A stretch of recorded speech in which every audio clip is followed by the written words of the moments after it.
एक शांत शहर के पार्क में एक आम शाम थी। सूरज ढल रहा था, आसमान को ऑरेंज और पिंक के सॉफ्ट रंगों से पेंट कर रहा था। रोहन अक्सर अपने काम के बाद यहाँ आता था। उसे बेंच पर बैठकर दुनिया को देखना अच्छा लगता था। बिजी लाइफ में यह उसके लिए क्वाइटी का छोटा सा पल था।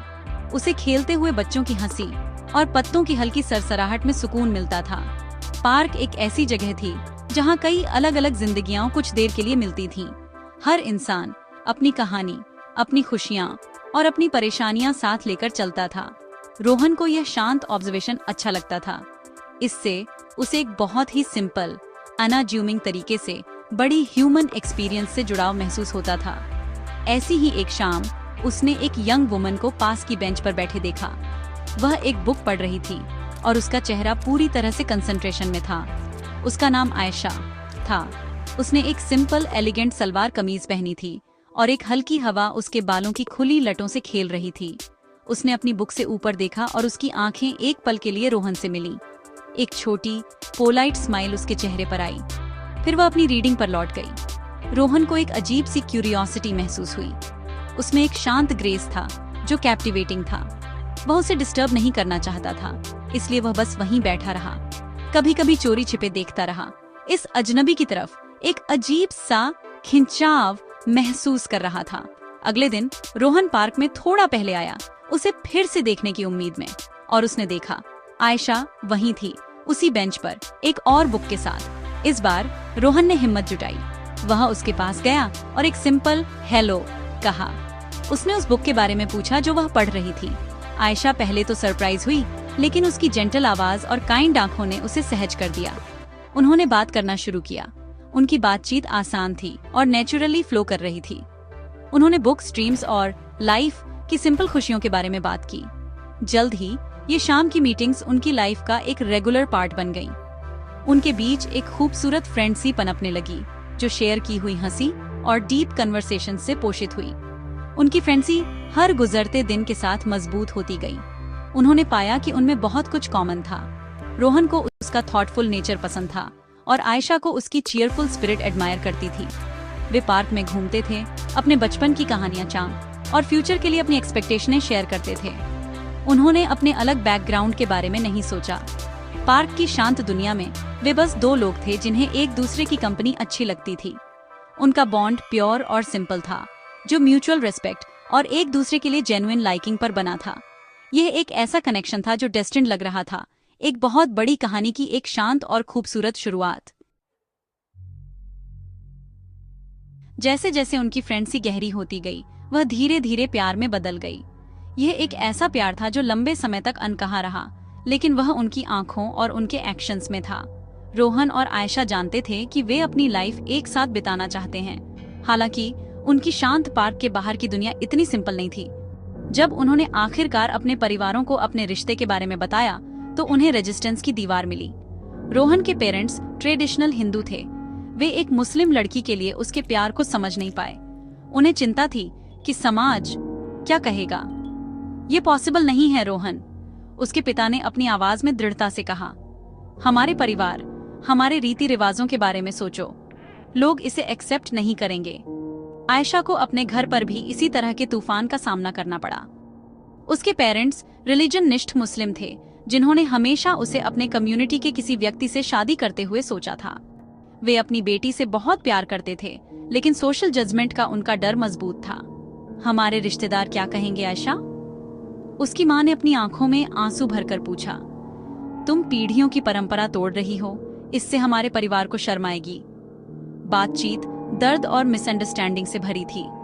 दोनों परिवार, जो हमेशा लवे और सपोर्टिव रहे थे, अब अपने बच्चे की पसंद को एक विश्वासघात के रूप में देख रहे थे।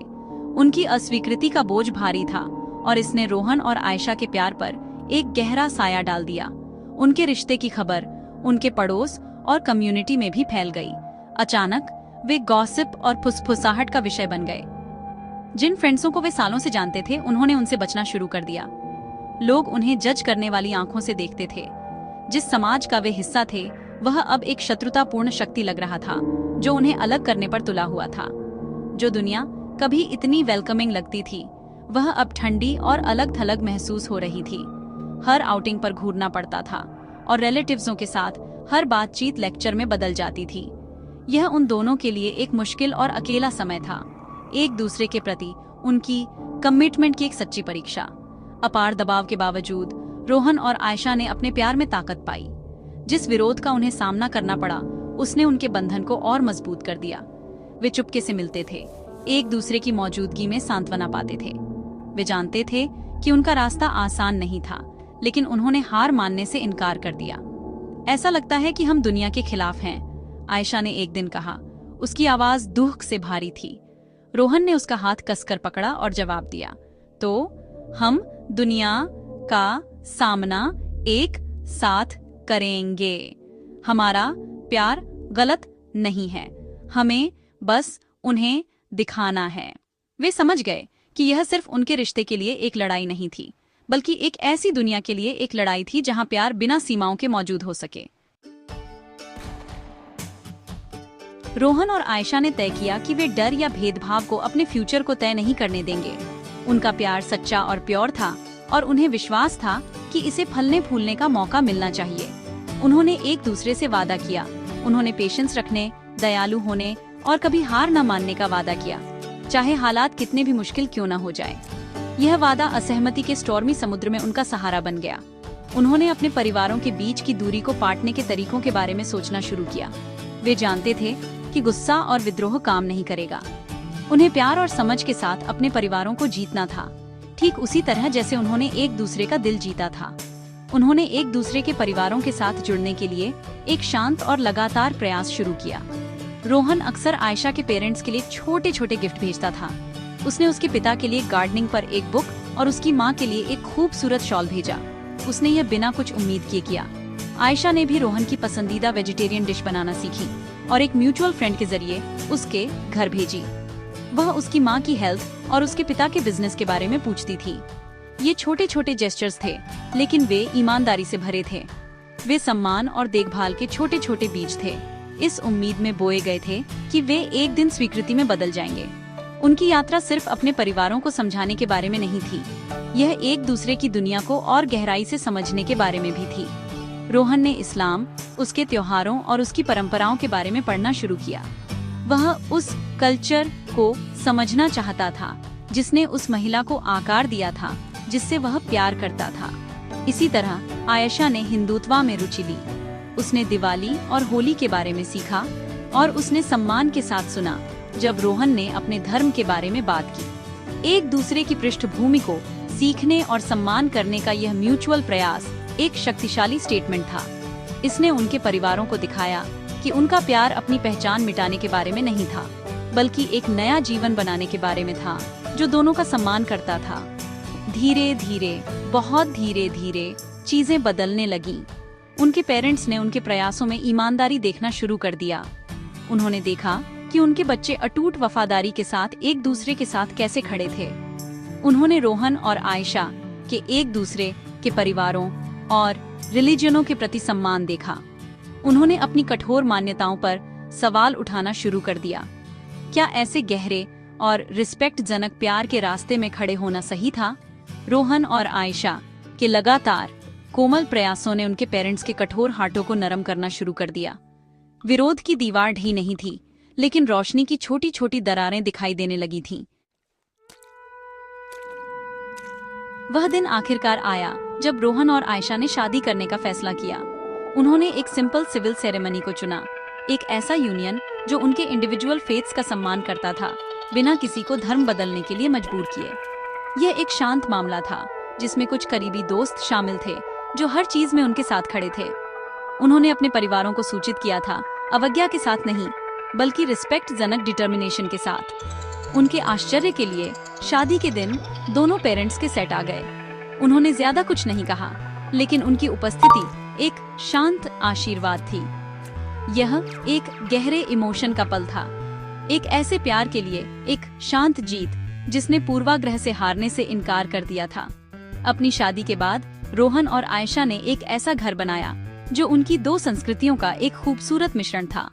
उन्होंने दिवाली को उसी उत्साह के साथ मनाया जिस उत्साह के साथ उन्होंने ईद मनाई थी। उनका घर दियों की रोशनी और सेवियां की मिठास से भरा था। उनके पेरेंट्स उनसे अधिक बार मिलने आने लगे।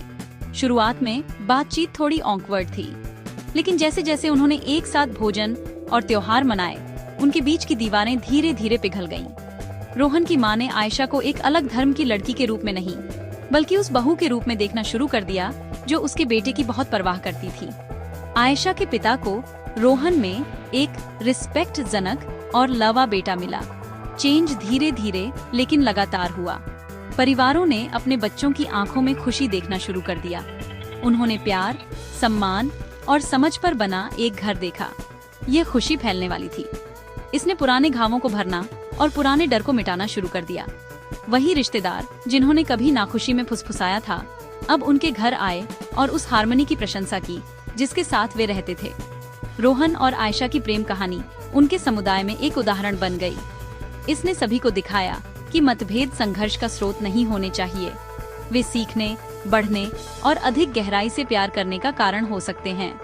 उनकी कहानी एक साधारण कहानी है, लेकिन यह एक शक्तिशाली संदेश देती है। यह हमें सिखाती है कि प्यार एक ऐसी शक्ति है जो सबसे ऊंची बाधाओं को पार कर सकती है। यह दिखाती है कि धैर्य, दृढ़ता और एक दूसरे के प्रति गहरे सम्मान के साथ समझ के पुल बनाना संभव है। रोहन और आयशा ने सिर्फ शादी नहीं की, उन्होंने दो परिवारों और दो दुनियाओं को एकजुट किया।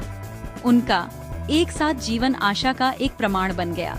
एक खूबसूरत याद हार्ट आता है कि हमारी विभिन्न रीति रिवाजों और विश्वासों के नीचे हम सभी इंसान हैं, एक दूसरे से प्यार करने और स्वीकार करने में सक्षम हैं। उनका प्यार एकता का एक शांत सेलिब्रेशन था और आज भी है।